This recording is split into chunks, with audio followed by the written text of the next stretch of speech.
Buenas tardes. En esta hora hablaremos de salud mental. La escuela es un espacio apropiado para promover la salud mental de niñas, niños y adolescentes, permitiéndoles formarse como personas con mejores habilidades socioemocionales, capaces de construir un proyecto de vida y de establecer relaciones afectivas sanas y de calidad con las personas y con sus entornos. La salud mental, según la Organización Mundial de la Salud, define la salud como un estado de bienestar en el cual la persona es consciente de sus propias capacidades, puede afrontar las tensiones normales de la vida, trabajar de forma productiva y fructífera y tener la capacidad para hacer contribuciones a la comunidad. Es un fenómeno complejo, influido por los factores de índole social, ambiental y biológico. Representa el estado de equilibrio y armonía entre las personas y su entorno, lo cual incluye el bienestar físico, emocional, psicológico y social. Y prevención de la salud mental. La promoción de la salud mental permite que las personas tengan un mayor involucramiento en el control de esta. Incluye intervenciones sociales y ambientales destinadas a beneficiarlas y protegerlas mediante la prevención y la solución de los principales problemas de salud y evita concentrarse únicamente en el tratamiento y curación. El principio general de diversos programas de prevención es propiciar o mejorar los factores protectores y reducir o eliminar los factores de riesgo que van cambiando de acuerdo con el desarrollo de la persona. Factores de riesgo y de protección en la salud mental. Factores de riesgo y de protección son aspectos del ambiente o de la persona que hacen más probable o menos probable que la persona pueda desarrollar un problema específico. Los principales factores relacionados con los aspectos socioeconómicos y ambientales tienen que ver con la pobreza, la migración, la discriminación racial, el desplazamiento, la guerra, la desigualdad. Las personas que viven en pobreza irregularmente viven sin libertades básicas de seguridad y carecen de acceso a alimento, refugio, educación, salud adecuada. Los factores de riesgo y protección individuales y relacionados con la familia pueden ser déficit de atención, abuso, abandono menores, dolor crónico, insomnio crónico, embarazos tempranos, soledad, bajo peso al nacer, enfermedades médicas, desbalance neuroquímico, algunos otros más. Factores de protección, capacidad de afrontar el estrés, capacidad de enfrentar la adversidad, adaptabilidad, autonomía, estimulación cognitiva temprana, realizar actividades físicas y muchas más que pueden favorecer los factores de protección. También tenemos las condiciones que pueden afectar a la salud mental. La primera tenemos al estrés. Es la forma como el cerebro y el cuerpo responden a cualquier demanda. A ciertos niveles puede afectar la salud, por lo que es importante prestar atención a la forma en que se afrontan los acontecimientos estresores de menor y de mayor importancia. También tenemos los síntomas del estrés pueden afectar al cuerpo, los pensamientos, sentimientos y el comportamiento. Algunos efectos comunes del estrés son los siguientes: dolor de cabeza, dolor de pecho, fatiga, cambio en el deseo sexual, problemas de sueño, ansiedad, inquietud, entre otros. Burnout en el personal docente. La enseñanza es una carrera muy satisfactoria. Sin embargo, el estrés asociado al cual de las y los estudiantes, la comunicación con las familias, los trámites administrativos, la planificación de actividades académicas y la carga de trabajo, entre otras cosas, pueden ejercer una presión importante sobre las y los profesionales de esta área e influir su salud mental y bienestar. Los altos niveles de estrés pueden conducir al agotamiento o burnout del profesorado. De acuerdo con Bosquet, se puede distinguir diferentes grados de burnout. Leve, la manifestación y síntomas generan un malestar, insatisfacción y agotamiento. Moderado, las manifestaciones se agudizan, el estrés, la insatisfacción y el agotamiento son constantes. grave. Los síntomas y manifestaciones tienen una intensidad elevada. Pueden aparecer patologías asociadas al agotamiento, el desinterés y la insatisfacción es total. Las relaciones interpersonales se encuentran alteradas y la actividad laboral se ve notablemente afectada o incluso se ha suspendido. También existe una amplia variedad de síntomas relacionados al burnout que pueden categorizarse en la siguiente manera. Cognitivas, las personas se vuelven intolerantes, rígidas, inflexibles o cerradas en su forma de pensar y de ver el mundo.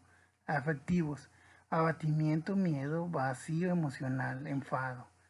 Conductuales, suele haber un declive de la productividad, distracción, pueden aparecer reacciones agresivas.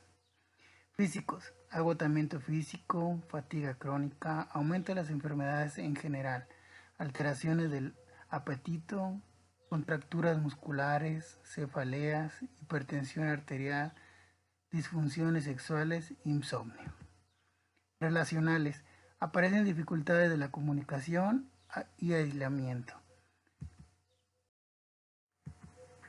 Con base en lo anterior, es necesario identificar y brindar estrategias para prevenir burnout o agotamiento. La escuela incluye acciones para aumentar el bienestar, autocuidado y el desarrollo de estrategias para la resiliencia. Mantener relaciones interpersonales saludables. Desarrollar objetivos realistas para el cumplimiento de metas. Desarrollar una visión positiva sobre la propia persona. Desarrollar la capacidad de autorregulación y manejo de sentimientos, aumentando el reconocimiento y verbalización. Violencia. De acuerdo a la Organización Mundial de la Salud, la violencia es el uso intencional de la fuerza física, amenazas contra sí mismo, otra persona, un grupo o una comunidad que tiene como consecuencia o es muy probable que tenga como consecuencia un traumatismo, daños psicológicos, problemas de desarrollo o la muerte. De acuerdo con lo señalado en la Ley General de Acceso de las Mujeres o una vida libre de violencia, los 6 tipos de violencia que se ejercen en México contra las mujeres son violencia psicológica, las cuales acto o omisión de que dañe la estabilidad psicológica. Violencia física, cualquier acto que inflige daño no accidental usando la fuerza física o algún otro tipo de arma o objeto. Violencia patrimonial, cualquier acto o omisión que afecta la supervivencia. Se manifiesta en la transformación, sustracción, destrucción, retención o distracción de objetos, documentos personales, bienes y valores, etc. Violencia económica. Es toda acción o omisión por parte de quien emite la violencia que afecta la supervivencia económica de la víctima. La violencia sexual es cualquier acto que degrada o dañe el cuerpo o la sexualidad de la víctima y que por tanto atenta contra la libertad y dignidad e integridad física de la mujer, la más conocida. Y cualquier otra forma análogas que leccionen o sean susceptibles a dañar la dignidad, integridad o libertad de las mujeres. Las o los estudiantes viven acoso escolar, no suelen defenderse. Al principio creen que ignoran a quienes los acosan. El acoso se detendrá. Tampoco suele decir a sus familias o docentes que están viviendo acoso por temor. Por ello es necesario generar tanto en las escuelas como en la familia apertura para los niños, niñas y adolescentes platiquen lo que ocurre en la escuela y se quieran intervenir para detenerlo. Se puede presentar como maltrato físico, maltrato psicológico o exclusión social o amenazas. También tenemos romper, esconder, robar las pertenencias de la víctima, acoso sexual entre pares, acosar sexualmente mediante actos o comentarios. Acoso laboral. Acoso laboral se da cuando una persona, ya sea trabajadora o empleadora, realiza conductas, hechos, palabras u órdenes que tienen como fin agredir, desacreditar, desconsiderar o humillar a otra. Así como el fenómeno de bullying es como se conoce el acoso escolar. y el ambiente laboral se le denomina acoso psicológico o mobbing. Para Fabiana, es un encadenamiento sobre un periodo de tiempo bastante corto e intenso o acciones hostiles consumadas, expresadas o manifestadas por una o varias personas hacia una tercera, el objetivo.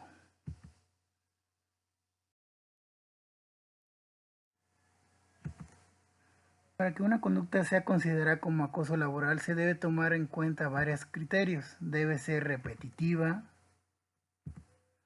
está basada en un desequilibrio de poder, quien emite la violencia tiene poder sobre quien la recibe, y el poder es subjetivo en el ámbito laboral y se refiere al puesto de trabajo, salario, relación, empleado o empleado. Una intención de o causar miedo o hacer daño. La conducta no es accidental ni inconsciente. Involucra abuso físico, psicológico, verbal.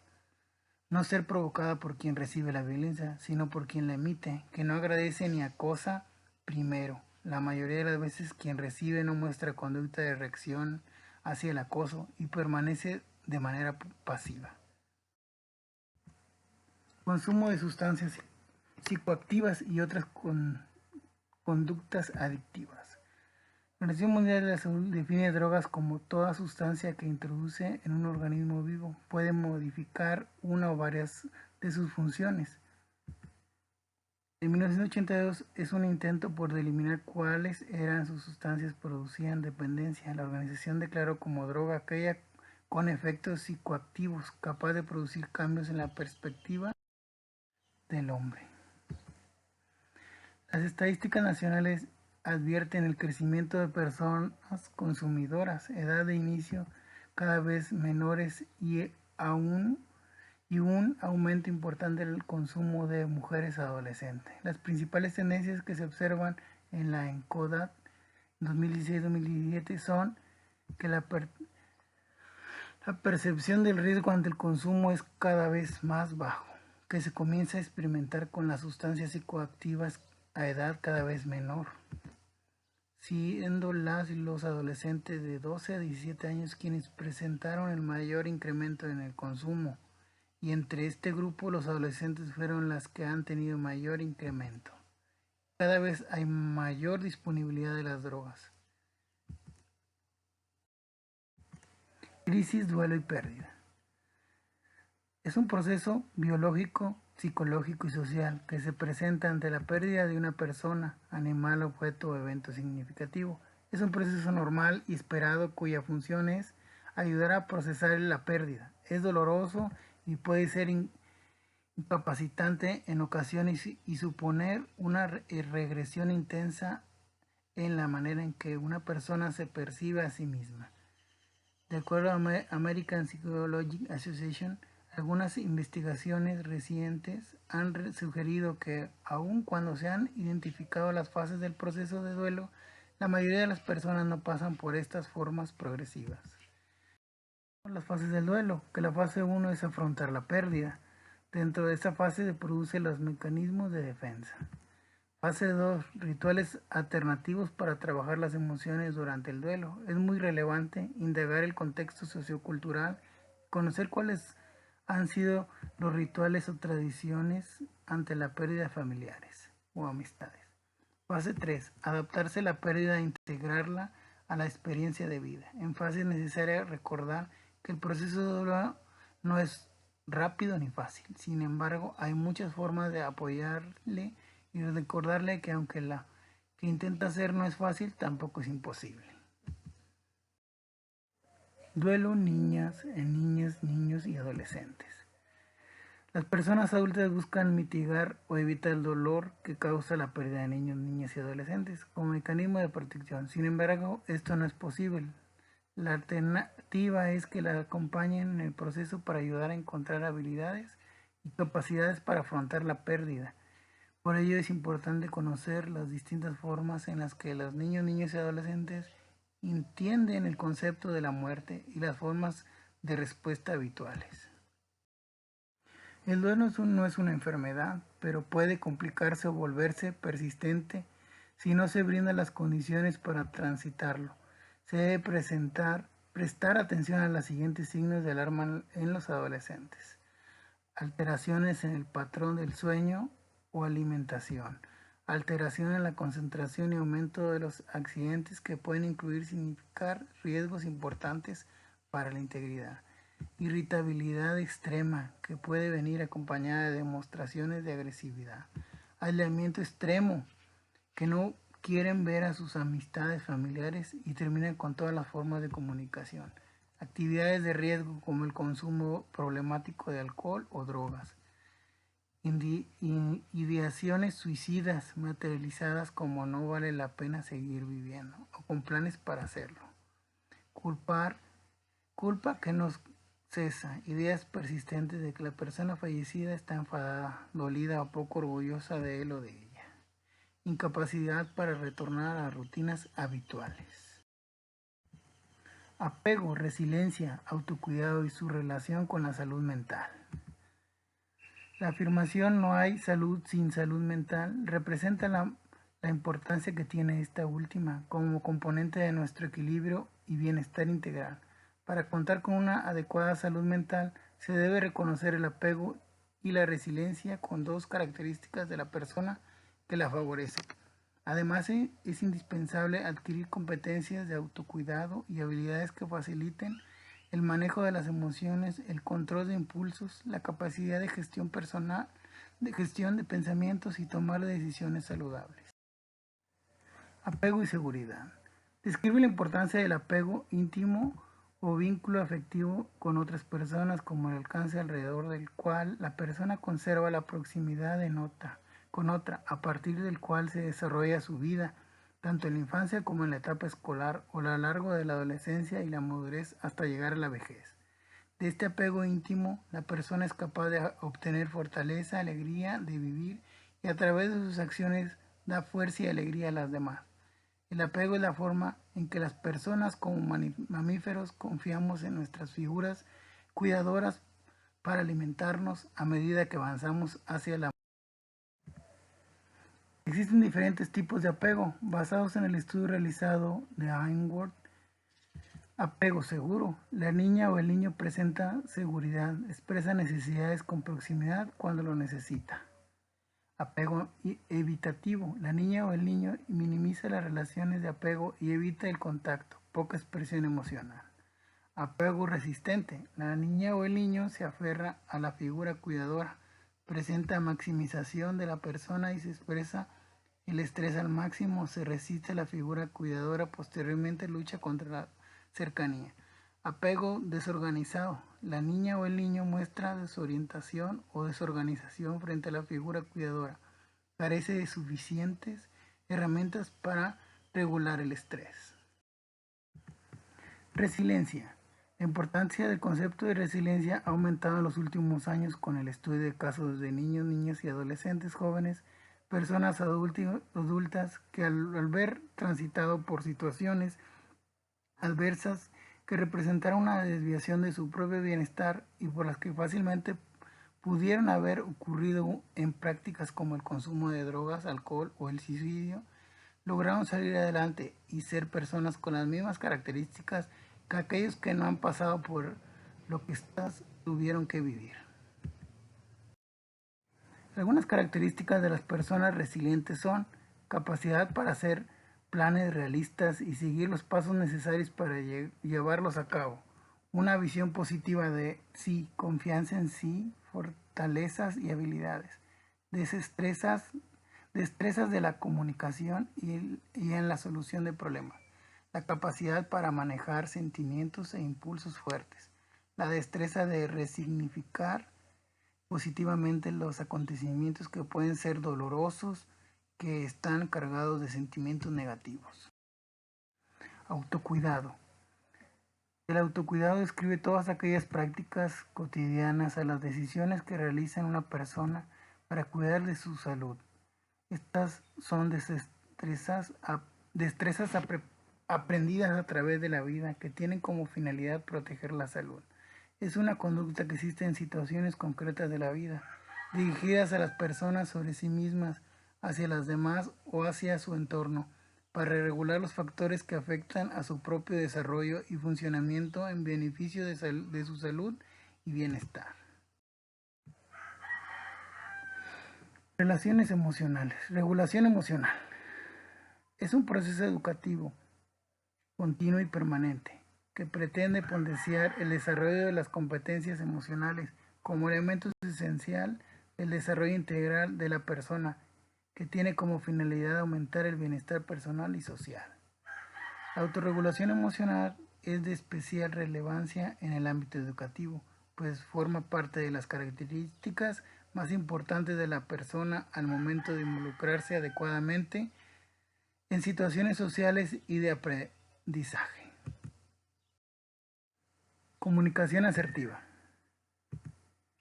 Las relaciones humanas positivas constituyen la base y fundamento para desarrollar relaciones humanas sanas, sin conflictos irreparables, en donde la armonía, la cordialidad y la solidaridad social permitan una convivencia grata y beneficiosa para todas las personas involucradas.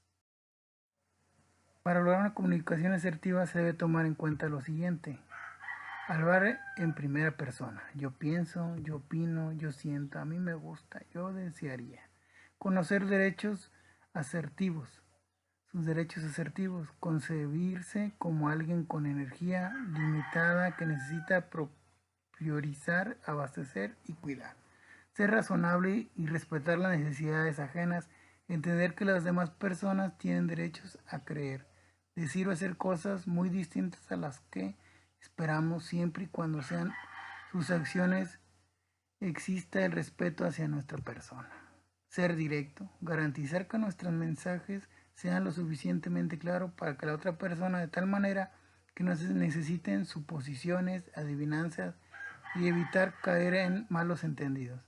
Ser oportuno, hay que considerar el lugar, el momento, la firmeza del mensaje, la relación con las y los demás y la frecuencia de insistencia.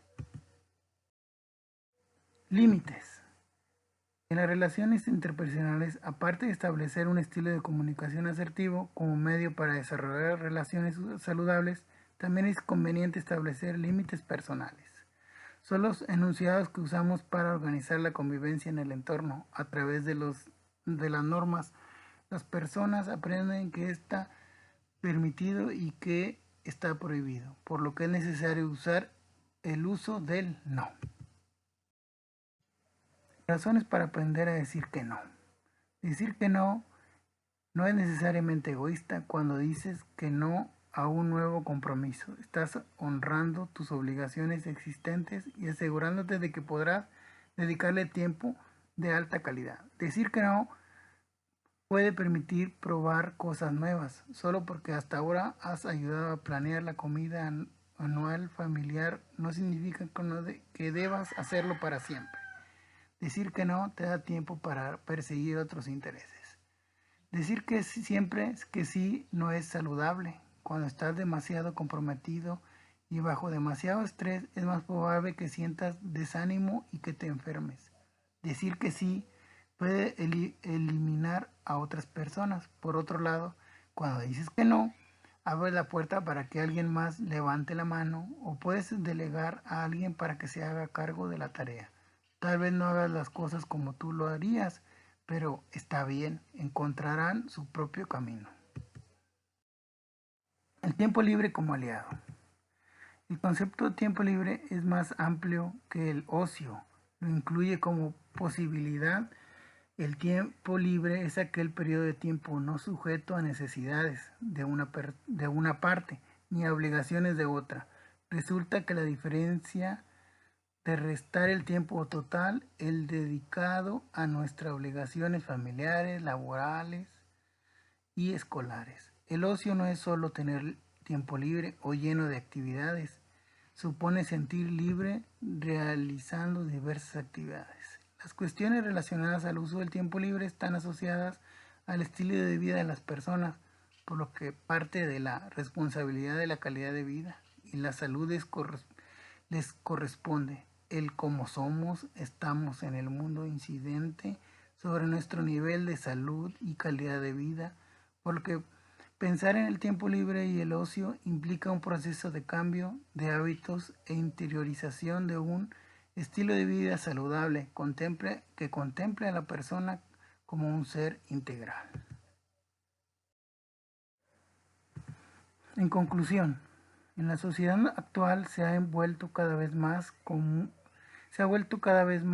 hablar sobre la salud mental, ya que desde hace unas décadas se empieza a reconocer la importancia que ésta representa para el bienestar y el equilibrio de las personas y las sociedades. Pero la salud mental, como todos los temas que atañen a la salud, se refiere a muchos otros aspectos de la persona, no solo a la enfermedad. Hablamos de la salud mental cuando hacemos mención de la importancia de ser felices, de vivir relajados y en armonía con nuestros entornos, de sentir y expresar lo que sentimos, de manifestar nuestras ideas y pensamientos. Cuando hablamos de lo importante que es sentirnos amados y tener la capacidad de amar, de ser respetados y respetar a las demás personas, al entorno y a la naturaleza. Por su atención.